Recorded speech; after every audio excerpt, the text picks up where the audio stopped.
Hello everyone, welcome to today's session. In this video we are going to learn about types of sentences. Before we learn types of sentences, let's define what is a sentence first of all. Most of the students when they are asked, they define it as group of words or set of words, but they are wrong. Let me tell you how or why. Let me quote one example with the words.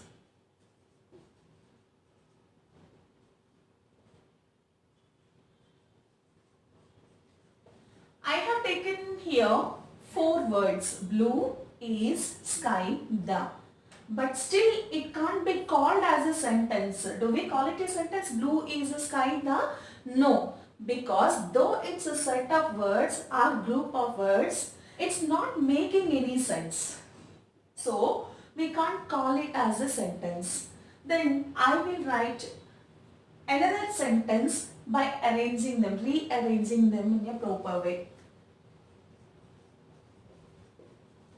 The sky is blue.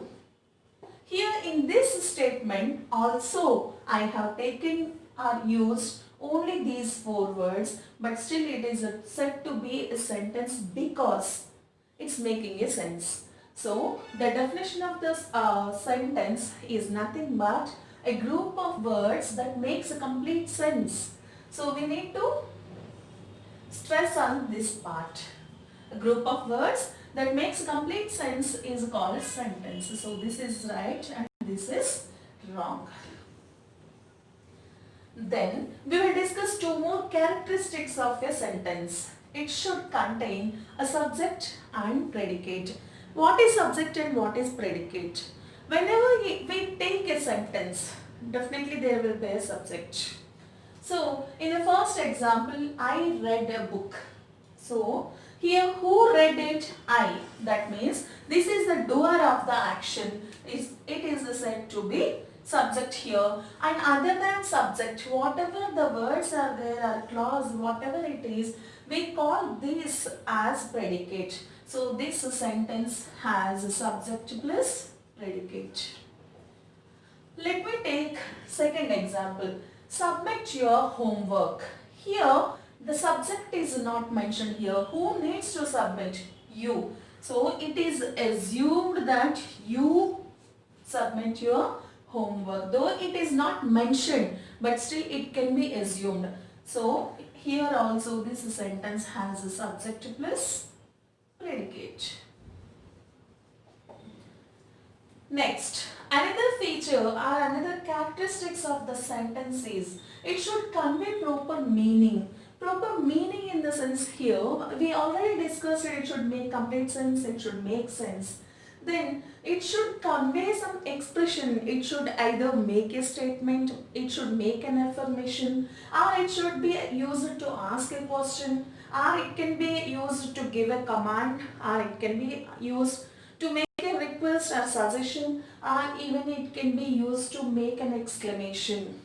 So these expressions are also very much important. Say you didn't come to school yesterday, it's no way a question, because when you say why didn't you come to school yesterday, or haven't you come to school yesterday, or did you come to school yesterday, only then our expression is properly conveyed. I mean to say you are making sure that you are asking a question, but when you say you didn't come to school yesterday, it's an affirmation. You are declaring that he or she didn't come to school yesterday. So based on this meaning, as we discussed with an example, meaning is also very much important.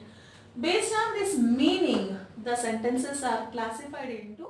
Based on meaning, I already told you the sentences should either be used for making an affirmation or assertion, or statements, commands, requests, are at least used to ask the questions.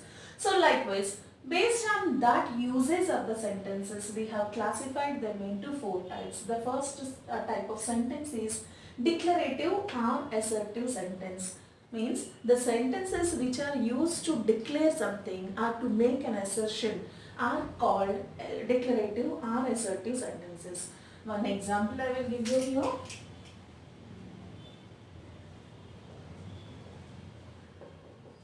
He is a singer.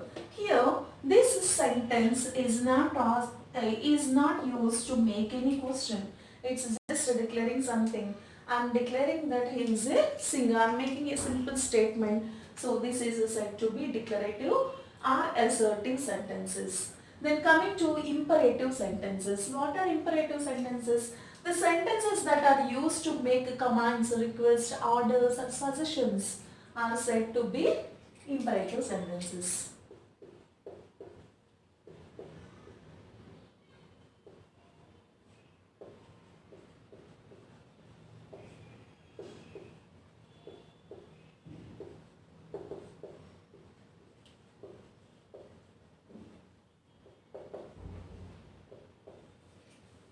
So the sentences which are used to make commands, orders, requests or suggestions are said to be imperative sentences. Let me give you one example.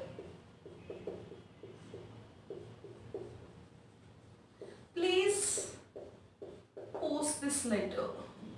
So here we made a request. We are requesting him or her to post that letter. So though it is a sentence, it's a sentence. Please post this letter. We used various words and it is making complete sense. So it is said to be a sentence. And this sentence meaning is that we are requesting someone to post the letter. So since it is used to make a request, it falls under the category of imperative sentence. Let me quote one more example here. Stand up. So here somebody is giving an order to you to stand up. So this is also said to be imperative sentence. Next, let's move on to interrogative sentence. Interrogation. In the name itself it is there. What is interrogation? Nothing but asking the questions. So the sentences which are used to ask the questions are said to be interrogative sentences. Simple questions. What is your name?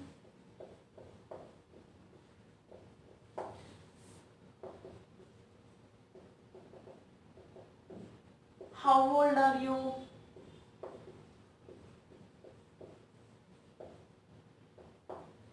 Next, are you going to the party?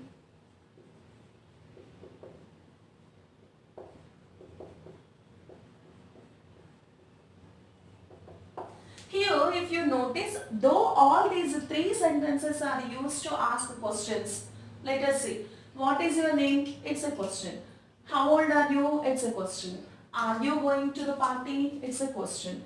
So we already are aware that questions are of two types, open-ended and closed-ended. So here, what is your name in the sense? You can't say yes, no, because it's an open-ended question. You can't close it by simply saying yes or no. And how old are you? You should mention your age. You are expected to come out with your age. So that is also open-ended question. Are you going to the party? Here in the case of this question, you can simply say yes or no. It is called closed-ended question.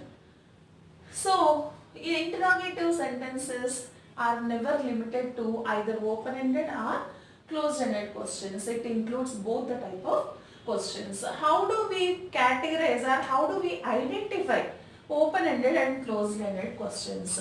So if you observe WH questions, what, where, when,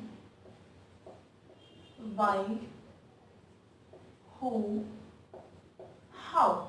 Though how doesn't have WH, since it follows all the rules that are applicable for the remaining 5 WH words, we categorize how also along with WH words only, and WH words are 6 in total. Okay, so all the WH questions are open-ended questions, and the questions which are formed or which are initiated using an auxiliary verb, a helping verb, are closed-ended questions. We can just simply say We can answer those questions either by saying yes or no. So these are interrogative sentences. Next, let's move on to exclamatory sentences. Sentences are nothing but the sentences that are used to express your feelings or emotions are said to be exclamatory sentence. For example,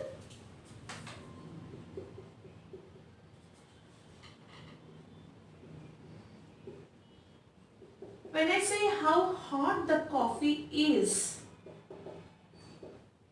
I felt here by using this statement, by using this sentence, I mean to say that the coffee is too hot to drink. So I have expressed my opinion there, my feeling there that the coffee is hot.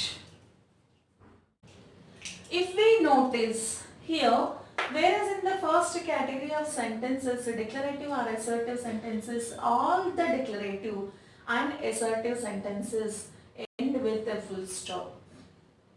Whereas in the case of imperative sentences, they can either end with a full stop or an exclamatory mark. So these sentences, declarative or assertive sentences ends with a full stop. Imperative sentences may end with a full stop or exclamatory mark. Whereas in the case of interrogative sentences, they end only with a question mark. And whereas in the case of exclamatory sentences, they end up only with an exclamatory mark. So this is how we can identify the kinds of sentences. These are different types of sentences based on meaning. Again, based on the structure, we do have they are categorized into different types. Again, we will discuss in the next class.